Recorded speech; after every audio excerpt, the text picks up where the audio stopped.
بسم اللہ الرحمن الرحیم۔ السلام علیکم۔ ڈاکٹر احمد اپنے ملک کے معروف و مشہور طبیب تھے۔ اس کے ملک کے ایک بڑے شہر میں انٹرنیشنل میڈیکل کانفرنس کا انعقاد ہونے جا رہا تھا، جس میں اسے بھی دعوت دی گئی تھی۔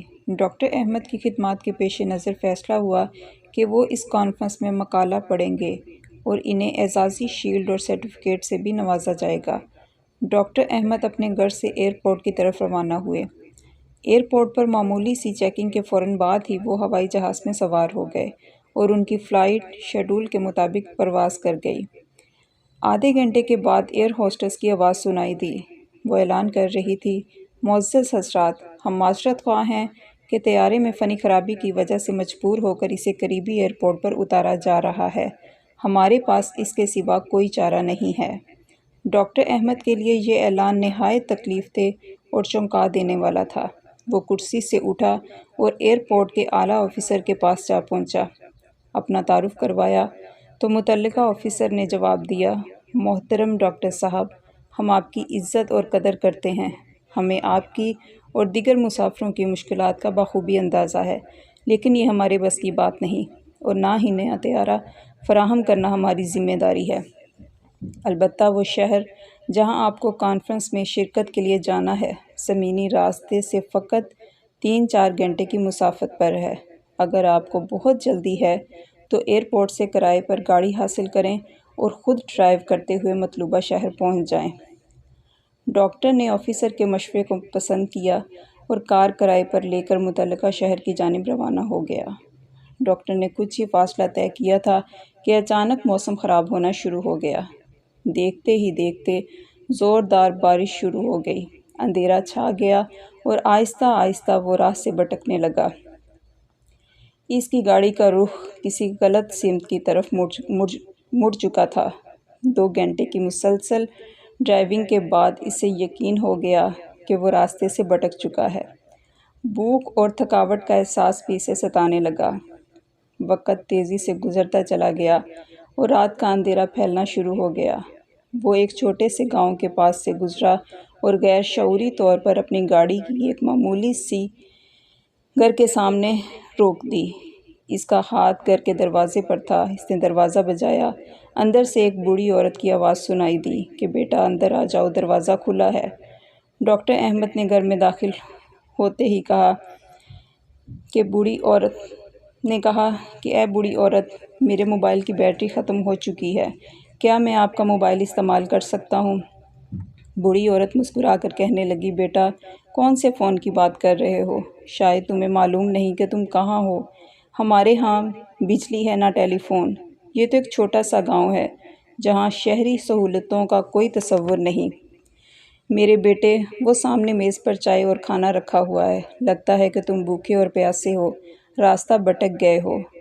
تم پہلے کھانا کھا لو، پھر بات کرتے ہیں۔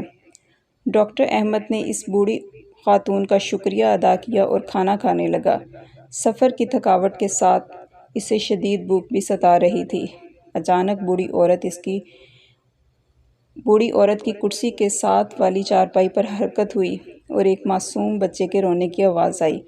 بوڑھی نے اس بچے کو تھپ تھپا کر سلایا اور اسے دعائیں دینا شروع کر دیں۔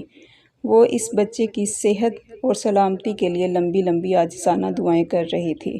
ڈاکٹر احمد نے کھانا کھایا اور خاتون سے کہنے لگا، اماں جان، آپ نے اخلاق سے میرا دل جیت لیا۔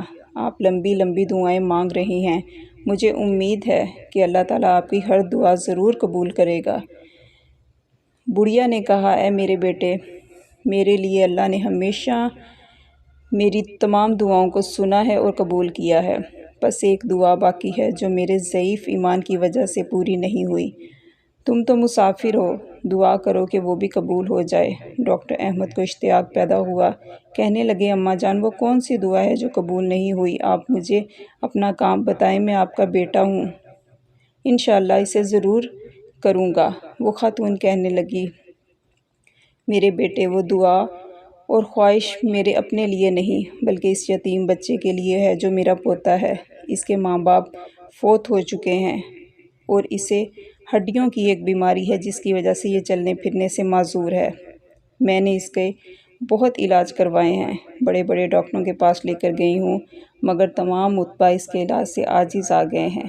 لوگوں نے مشورہ دیا ہے کہ اس ملک میں ایک احمد نام کا ڈاکٹر ہے جو اس مرض کے علاج کا ماہر ہے۔ اس کی شہرت دور دور تک ہے۔ وہ بڑا مانا ہوا سرجن ہے جو اس کا آپریشن کر سکتا ہے، مگر وہ تو یہاں سے بہت دور رہتا ہے، اس تک پہنچنا کوئی آسان کام نہیں۔ اس لیے میں ہر وقت اللہ سے دعا کرتی ہوں کہ وہ کوئی سبب پیدا کر دے کہ میں اس بچے کا علاج کروا سکوں۔ ہو سکتا ہے کہ اس یتیم بچے کو ڈاکٹر احمد کے ہاتھوں شفا مل جائے۔ ڈاکٹر احمد اپنے جذبات پر قابو نہ رکھ سکے۔ اس کی آنکھیں بھیگ چکی تھیں۔ اس نے کہا، اماں جان، میرا طیارہ خراب ہو گیا۔ اللہ تعالیٰ نے مجھے گیر گار کر آپ کے گھر بھجوا دیا۔ آپ کی آخری دعا بھی قبول ہو چکی ہے۔ اللہ رب العزت نے ایسے اسباب مہیا فرما دیے ہیں کہ ڈاکٹر احمد خود چل کر آپ کے گھر آ گیا ہے۔ اب میں آپ کے پوتے کا اللہ نے چاہا تو پوری محنت اور توجہ سے علاج کرواؤں گا۔ اس لیے ہمیں کبھی بھی اللہ تعالیٰ کی رحمت سے مایوس نہیں ہونا چاہیے، کیونکہ دعائیں کسی نہ کسی صورت میں ضرور قبول ہوتی ہیں۔ مزید ویڈیوز کے لیے ہمارے چینل پازیٹیو پیج کو سبسکرائب کریں، ویڈیو کو لائک اور شیئر کریں۔ جزاک اللہ۔